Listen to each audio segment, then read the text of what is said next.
भारत की बहुउद्देशीय परियोजनाएं पढ़ा रहा हूं मैं।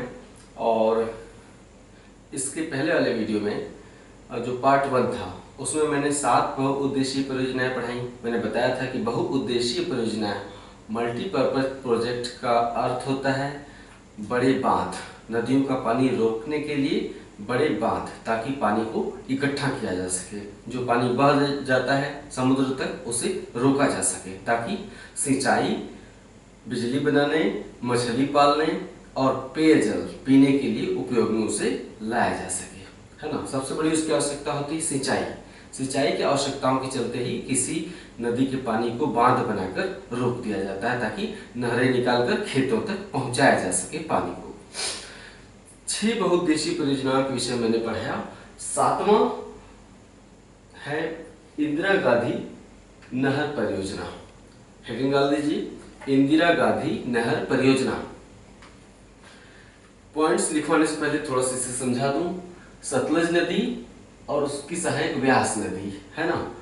सतलज और व्यास दोनों पंजाब में कपूरथला के निकट मिलते हैं। सतलज और व्यास कपूरथला के निकट मिलते हैं।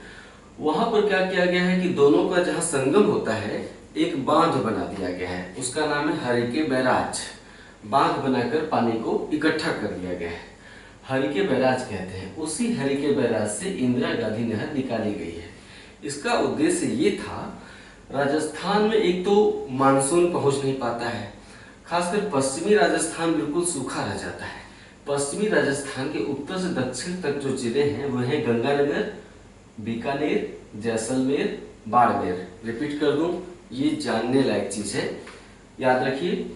पश्चिमी राजस्थान में जो पाकिस्तान सीमा से लगे हुए जिले हैं उत्तर से दक्षिण तक ऐसे हैं: गंगानगर, बीकानेर, जैसलमेर, बाड़मेर। ये राजस्थान के बहुत ही सूखे जिले हैं। जैसलमेर में वार्षिक वर्षा 8 या 10 सेंटीमीटर वार्षिक होती है, जहां केरला में 250 सेंटीमीटर वार्षिक से अधिक वर्षा होती है केरला में, वहीं जैसलमेर में 10 सेंटीमीटर वार्षिक से भी कम वर्षा दर्ज की जाती है। अब यहाँ पर आबादी एक तो बहुत कम पाई जाती है। क्यों? क्योंकि पानी नहीं है, वर्षा नहीं होगी तो खेती नहीं होगा, खेती नहीं हो, पेयजल की भी समस्याएं उभर जाती हैं। तो पश्चिमी राजस्थान को आबाद करने के लिए, ताकि वहां पर भी खेती की जा सके और जनसंख्या बसाई जा सके, इसका एकमात्र उपाय है वहां पर पानी उपलब्ध करवा देना। इसके चलते इंदिरा गांधी नहर निकालकर बाड़मेर जिले तक भेजी गई है ना। तो अब इसमें इंदिरा गांधी नहर परियोजना, पहला पॉइंट लिखिए, इंदिरा गांधी नहर विश्व की सबसे बड़ी सिंचाई परियोजना है, विश्व की विशालतम सिंचाई परियोजना है। कौन सी? इंदिरा गांधी नहर। दूसरा पॉइंट, अर्थात दूसरे शब्दों में इंदिरा गांधी नहर विश्व की सबसे बड़ी नहर प्रणाली है। ठीक है, दुनिया की सबसे बड़ी नहर प्रणाली है। नेक्स्ट पॉइंट लिखिए, इसका उद्देश्य राजस्थान के पश्चिमी जिलों, राजस्थान के पश्चिमी शुष्क जिलों अर्थात सूखे जिलों अथवा पाकिस्तान सीमा से सटे हुए जिलों को पानी की उपलब्धता सुनिश्चित करना है। पानी की उपलब्धता सुनिश्चित करना। पंजाब में सतलज, नेक्स्ट पॉइंट आप लिखिए, पंजाब में सतलज और व्यास नदी कपूरथला के निकट जहां मिलते हैं वहां पर हरिके बैराज नामक एक बांध बनाकर पानी को एकत्रित कर लिया गया है। हरिके बैराज से एक नहर निकाली गई है जिसे हम कहते हैं राजस्थान फीडर नहर। हरिके बैराज से जो नहर निकाली गई है उसे राजस्थान फीडर नहर कहते हैं। राजस्थान फीडर नहर ही इंदिरा गांधी नहर को जल की आपूर्ति करती है। यहाँ से जो नहर निकली उसे राजस्थान फीडर कहते हैं और वही नहर इंदिरा गांधी नहर को जल की आपूर्ति करती है। ठीक है। नेक्स्ट पॉइंट, इंदिरा गांधी नहर राजस्थान के मुख्य रूप से 4 जिलों को जल की आपूर्ति करती है। उत्तर से दक्षिण की ओर गंगानगर, बीकानेर, जैसलमेर और बाड़मेर जिलों को जल की आपूर्ति करती है। इससे वहां पर सिंचाई सुविधा और पेयजल की आपूर्ति होती है। इंदिरा गांधी नहर के चलते ही राजस्थान के पश्चिमी जिलों में खेती संभव हो सकी है। ठीक है, थार मरुस्थल का क्षेत्र होने के चलते भी यहाँ पर खेती करना संभव हो सका है। यहाँ तक कि कपास जैसी जो वाणिज्यिक फसल होती है वो भी उगाई जा रही है। राजस्थान के पश्चिमी जिलों में कपास भी उगाया जा रहा है। ठीक है, अगला हेडिंग डालिए टिहरी बांध परियोजना। आप सोच रहे होंगे कि मैं एक एक परियोजना को इतना विस्तार से क्यों समझा रहा हूं। आपने शायद नोटिस नहीं किया होगा, ऐसा सोच रहे हो तो कई बार कथन कारण या 4 सेंटेंस आ जाते हैं, सही और गलत की पहचान करनी होती है। केवल बांध का नाम और कौन सी नदी पर है, कौन सी राज्य में है, ये रट लेने से मुक्ति नहीं मिलेगी। कुछ परियोजनाएं महत्वपूर्ण होती हैं, उनके विषय में थोड़ा सा डिटेल में नहीं जानेंगे तो फिर मेरे साथ पढ़ाई करने का कोई लाभ नहीं मिलेगा। फिर आप किताब पढ़िए, गाइड पढ़िए, मेरे साथ पढ़ना है तो कुछ खास जो परियोजनाएं हैं उनके विषय में कॉन्सेप्ट क्लियर रखिए, ताकि चाहे आईएएस का एग्जाम हो चाहे पीसीएस का, जब भी आपसे आपके ज्ञान का परीक्षण किया जाए तो आप फिसड्डी साबित न हो।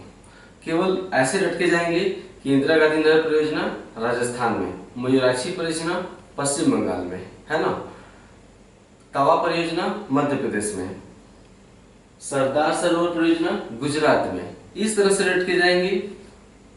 तो इस तरह से तो लूसेंट पढ़ के भी रटा जा सकता है, मेरे साथ पढ़ने की क्या जरूरत है। मेरे साथ पढ़ना है तो परियोजनाओं को थोड़ा सा जो खास खास परियोजना है ध्यान देना पड़ेगा।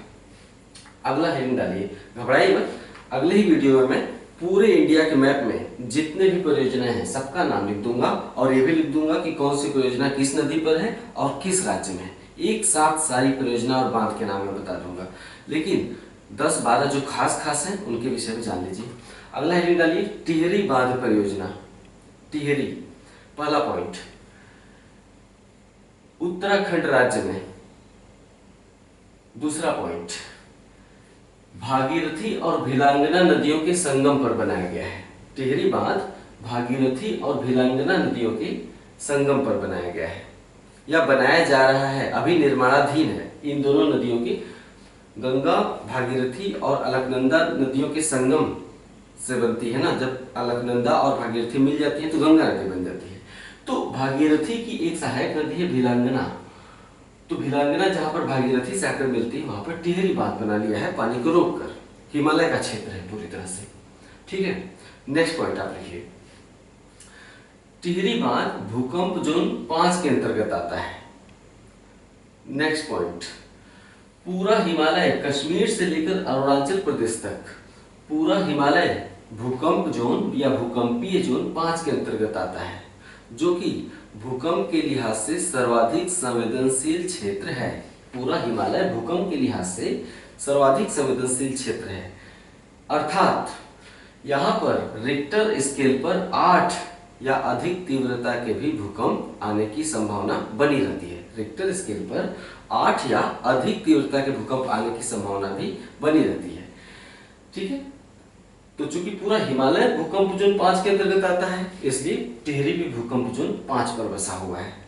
अगर यहाँ पर 8 या अधिक तीव्रता का भूकंप आता है तो बांध टूटेगा और राष्ट्रीय राजधानी क्षेत्र दिल्ली यहाँ पर है, बांध टूटेगा और राष्ट्रीय राजधानी क्षेत्र दिल्ली भी बाढ़ से डूब सकती है, क्योंकि ये बहुत बड़ा बांध है टिहरी। इसमें इतना सारा पानी है कि अगर टूटा भूकंप के चलते तो दिल्ली भी डूब सकता है। दिल्ली निचले क्षेत्रों में है और ये पहाड़ पर बसा हुआ है, सारा पानी सड़क कर नीचे चला आएगा, है ना। भूकंप जोन का जिक्र आ गया है तो जान लेते हैं। पहले देश में 5 भूकंप जोन हुआ करते थे। पहले देश में 5 भूकंप जोन हुआ करते थे। यहाँ पर शॉर्ट में मैं बता दूं, ठीक है, 5 भूकंप जोन हुआ करते थे, जिनमें से भूकंप जोन 1, 2, 3, 4, 5 इस तरह से 5 थे। कुछ वर्ष पहले भूकंप जोन 1 को समाप्त कर दिया गया। जो भूकंप जोन 1 उसे समाप्त कर दिया गया, इसलिए अब कितने भूकंप जोन बचे भारत में? भूकंप जोन 2, 3, 4 एंड 5। ठीक है, 4 भूकंप जोन है, याद रखिएगा। पहला भूकंप जोन कौन सा है? 2, दूसरा 3, तीसरा 4 और चौथा भूकंप जोन कौन सा है? भूकंप जोन 5। इस तरह से याद रखिएगा, क्योंकि पहला काट दिया गया है। तो जो सर्वाधिक इसमें कम तीव्रता के भूकंप आते हैं 2 में, 3 में थोड़ा अधिक तीव्रता के भूकंप आते हैं। भूकंप जोन 4 में और अधिक तीव्रता के भूकंप आते हैं। भूकंप जोन 5 में सर्वाधिक तीव्रता के भूकंप आने की संभावना बनी रहती है। भूकंप जोन 5 में रिक्टर स्केल पर 8 या अधिक तीव्रता के भूकंप आने की संभावना बनी रहती है। भूकंप जोन भारत में 4 भूकंप जोन है। तो जो भूकंप जोन 5 है, 2, 3, 4, 5, भूकंप जोन 5 के अंतर्गत 3 तरह के क्षेत्र प्रमुख रूप से शामिल हैं। कश्मीर से लेकर अरुणाचल प्रदेश तक पूरा हिमालय, पूर्वोत्तर भारत, नेपाल और बिहार का सीमावर्ती क्षेत्र, नेपाल और बिहार का सीमावर्ती क्षेत्र, और अगला क्षेत्र है जो कि भूकंप जोन 5 के अंतर्गत आता है, वो है गुजरात का कच्छ वाला क्षेत्र। भुज भूकंप याद है ना, 2001 में आया था भुज भूकंप। भुज पड़ता है कच्छ क्षेत्र में, यहाँ पर पड़ता है ये भुज। जब भुज में भूकंप आया था तो सड़कें टूट चुकी थी, सारी इमारतें ढह गई थी, सड़कों में बड़े बड़े दरार पड़े थे। इतना विनाशकारी भूकंप था कि उसके बाद से ही भुज को भूकंप जोन 5 के अंतर्गत शामिल कर लिया गया था। तो ये हो गया, हम फिर से रिपीट कर दें, भूकंप जोन 5 के अंतर्गत पूरा हिमालय, नेपाल और बिहार के सीमावर्ती क्षेत्र, पूरा पूर्वोत्तर भारत और गुजरात का कच्छ इलाका, कच्छ क्षेत्र में ही भुज है। तो हमने बताया कि भूकंप जोन 5 के अंतर्गत आने के चलते ये बहुत ही संवेदनशील क्षेत्र में है, जिसके चलते इसकी स्थिति बहुत ही खतरनाक है। अगर भूकंप आया 8 रिक्टर से अधिक का, रिक्टर पैमाने पर 8 से अधिक आया तो टूट सकता है। अगला आप लिखिए नर्मदा घाटी परियोजना। नर्मदा घाटी परियोजना, नर्मदा नदी के विषय में कुछ रुचिकर फैक्ट हमें याद आ गए हैं, हम आपसे साझा करना चाहते हैं। नर्मदा नदी के बारे में पहले 2-3 फैक्ट हम लिख लेते हैं, ठीक है। नर्मदा नदी भारत की 5वीं सबसे लंबी नदी है। भारत की नदी वही कही जाएगी जिसका उद्गम भारत से होता है। सिंधु और ब्रह्मपुत्र भारत की नदियां नहीं है, वे अंतरराष्ट्रीय नदियां हैं। क्यों? क्योंकि तिब्बत से निकलते हैं। भारत की नदियां वे हैं जो भारत से ही निकलते हैं। तो नर्मदा भारत की 5वीं सबसे लंबी नदी है, ठीक है। डैश नंबरिंग कर लीजिए, गंगा, गोदावरी, कृष्णा, यमुना और नर्मदा। फिर से रिपीट कर रहा हूं, नर्मदा भारत की 5वीं सबसे लंबी नदी है। गंगा, गोदावरी, कृष्णा, नर्मदा, कृष्णा के बाद यमुना और नर्मदा। नेक्स्ट पॉइंट, गोदावरी और कृष्णा के बाद नर्मदा दक्षिण भारत की 3री सबसे लंबी नदी है। गोदावरी कृष्णा के बाद 3री सबसे लंबी नदी। नेक्स्ट पॉइंट, अरब सागर में जल गिराने वाली नर्मदा भारत की सबसे लंबी नदी है। अरब सागर में जल गिराने वाली नर्मदा भारत की सबसे लंबी नदी है। नेक्स्ट पॉइंट, नर्मदा का जल ग्रहण क्षेत्र 3 राज्यों में स्थित है। मध्य प्रदेश, बीच में थोड़ा सा महाराष्ट्र में आता है, और गुजरात में। जल ग्रहण क्षेत्र 3 राज्यों में स्थित है, MP, महाराष्ट्र और गुजरात। नेक्स्ट पॉइंट, नर्मदा का 86% जल ग्रहण क्षेत्र मध्य प्रदेश में, 12% जल ग्रहण क्षेत्र गुजरात में, और मात्र 2% जल ग्रहण क्षेत्र महाराष्ट्र के अंतर्गत आता है। जल ग्रहण क्षेत्र क्या होता है? कोई भी नदी अकेले नहीं बहती है। जब नदी बहती है तो उसके साथ अन्य धाराएं या सहायक नदियां भी उसमें आके मिलती हैं। सहायक नदियों की भी सहायक नदियां होती हैं, सहायक नदियों की भी सहायक नदियां होती हैं। इस तरह से ये पूरा क्षेत्र एक मुख्य नदी द्वारा अपवाहित किया जा रहा है, अर्थात बहाया जा रहा है ये पूरा क्षेत्र। इस पूरे क्षेत्र को हम क्या कहते हैं? जल ग्रहण क्षेत्र, ठीक है। तो नर्मदा नदी का 86% जल ग्रहण क्षेत्र मध्य प्रदेश में, 2% महाराष्ट्र में और 12% जल ग्रहण क्षेत्र गुजरात में पड़ता है।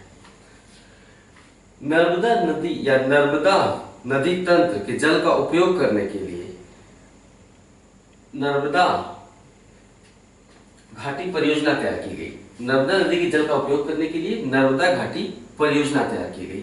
इसके तहत बहुत से बांधों का निर्माण किया जा रहा है। अभी हुआ नहीं है, नर्मदा नदी पर बहुत से बांधों का निर्माण किया जा रहा है, लेकिन इनमें से 4 प्रमुख हैं।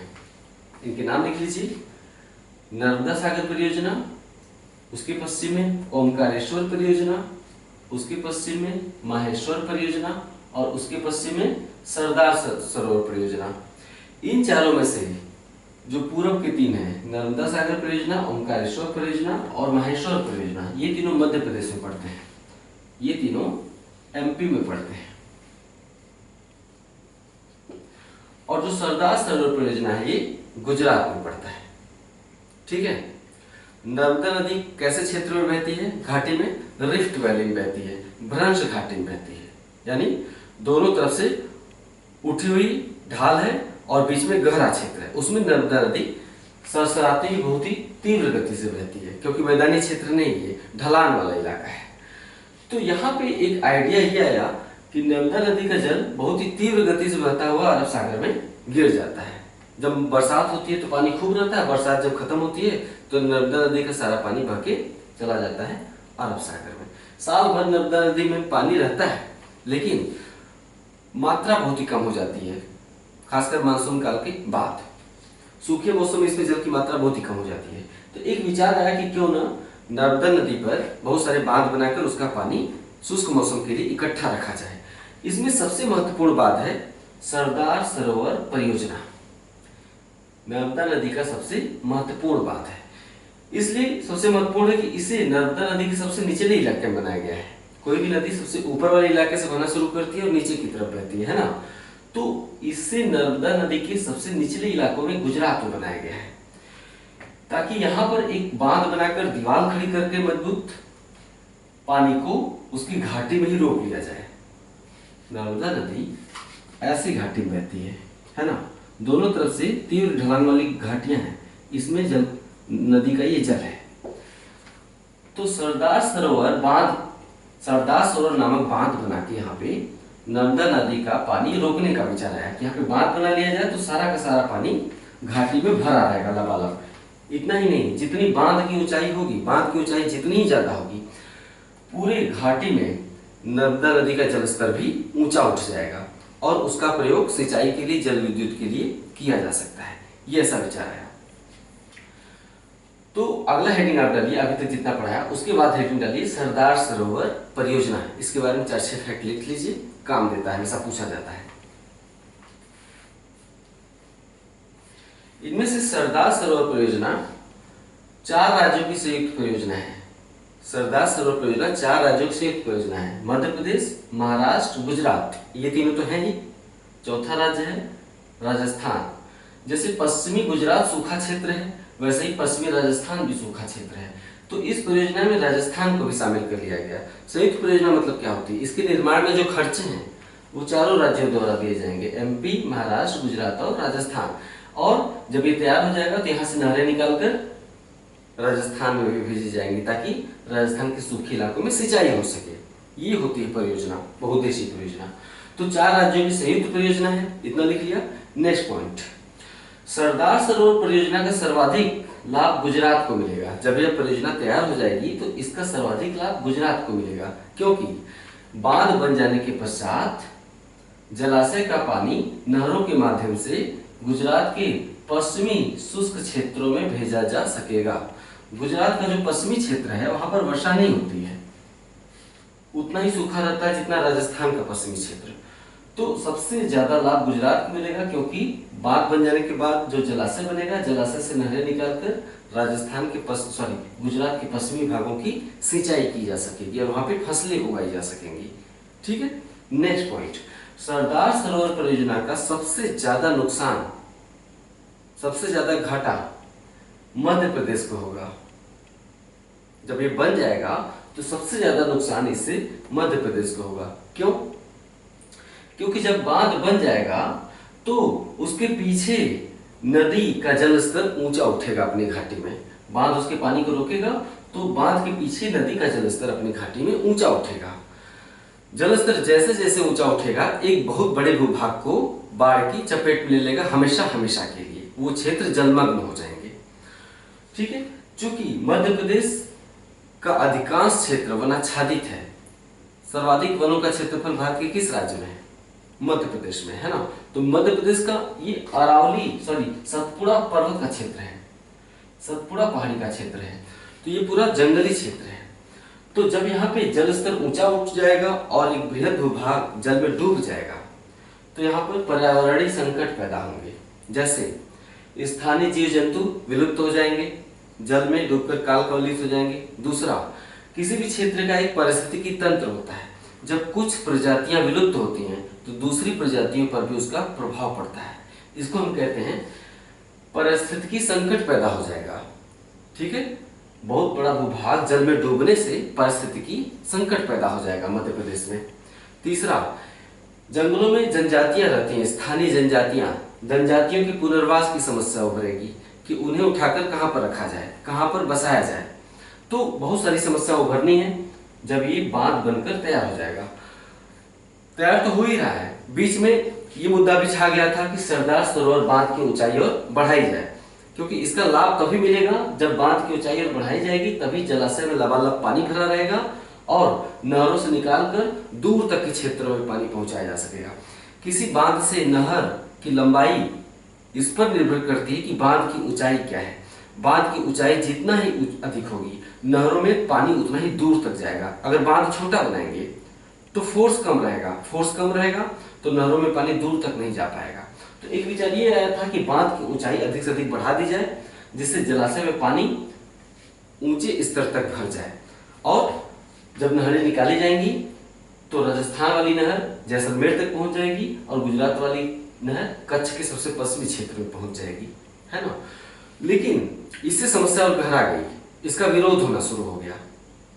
सरदार सरोवर परियोजना का विरोध होना शुरू हो गया कि अगर इसकी ऊंचाई बढ़ाई जाएगी तो और बड़ा भूभाग जल में डूब जाएगा। इसके चलते तमाम पारिस्थितिकी, पर्यावरणीय और मानवीय समस्याएं उभरेंगी। तो परिणाम ये हुआ कि सरदार सरोवर परियोजना के विरोध में नर्मदा बचाओ आंदोलन शुरू हो गया। 90 के दशक की बात है। सरदार सरोवर परियोजना के विरोध में 90 के दशक में नर्मदा बचाओ आंदोलन की शुरुआत हो गई। इस आंदोलन के दो प्रमुख नेतृत्वकर्ता थे, दो नेता थे, एक मेधा पाटकर और दूसरा बाबा आमटे। ठीक है, काफी लोकप्रियता मिली थी इनके आंदोलन को।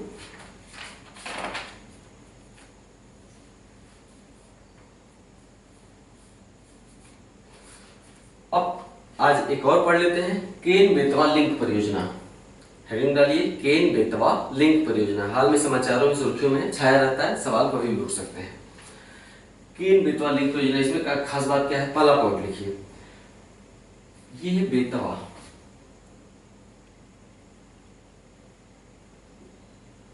ठीक है, और ये है केन।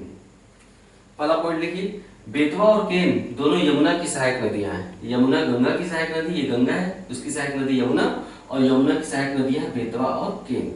तो दोनों यमुना की सहायक नदियां हैं। नेक्स्ट पॉइंट, दोनों नदियां मध्य प्रदेश में और उत्तर प्रदेश में बहती हैं। ठीक है, मध्य प्रदेश में और उत्तर प्रदेश में बहती हैं।